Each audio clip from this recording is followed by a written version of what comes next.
শুভ নববর্ষ। আর এই শুভ নববর্ষে আজকে আমার মেয়ের প্রথম প্রচেষ্টা। না, বানিয়েছে এর আগে ম্যাগি বানিয়েছে, চাও খুব সুন্দর বানায়ও, নিজের ম্যাগিটাও নিজেই তৈরি করে নেয়।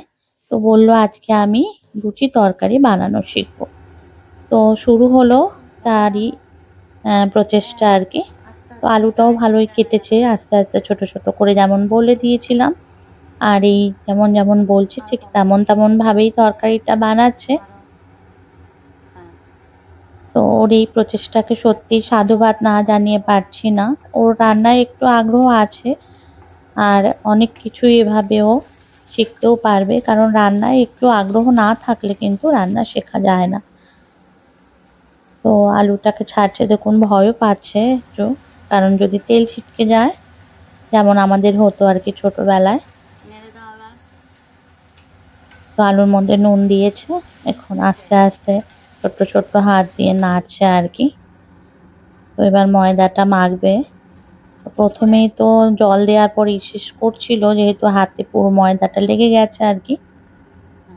তো দেখিয়ে দিলাম কিভাবে হাত থেকে ময়দা বা আটা ছাড়াতে হয়। এইভাবে কিন্তু পুরো ময়দাটা হাত থেকে ছাড়িয়ে নিয়েছে, নিয়ে খুব সুন্দরভাবেই ময়দাটা মেখেছে। তো আলুর তরকারিতে এবার জল দেওয়া হচ্ছে, দিয়ে এবার এই যে কভার করে দিল। এদিকে চলছে আটা মাখা। দেখুন আলুর তরকারি কিন্তু রেডি। তো আমি যখন বললাম ওকে, দেখ মনে হচ্ছে হয়ে গেছে, ও বলছে হ্যাঁ দেখেই তো মনে হচ্ছে আলু গলে গেছে। মানে রান্না বলে না, মানুষ করতে করতে যেরকম বলে দিতে পারে দেখেই, বা গন্ধ শুকে যা রান্নাটা কেমন হয়েছে, ও অমনি দেখে বলছে হ্যাঁ দেখেই মনে হচ্ছে আলুটা গলে গেছে। তো এই যে এবার লুচি ফেলছে ছোট্ট ছোট্ট হাত দিয়ে। বলে না মানুষ চেষ্টা করলে সব পারে, সেরকমই আর কি। তো ভাজতে আর দিইনি, ভাজাটা আমি ভেজেছি, কারণ লুচি ছাড়তে গিয়ে অনেক সময় এক গাদা তেল ছিটকে চলে আসে, সেটা আর করতে দিইনি। ভাজাটা আমি ওকে ভেজে দিয়েছি।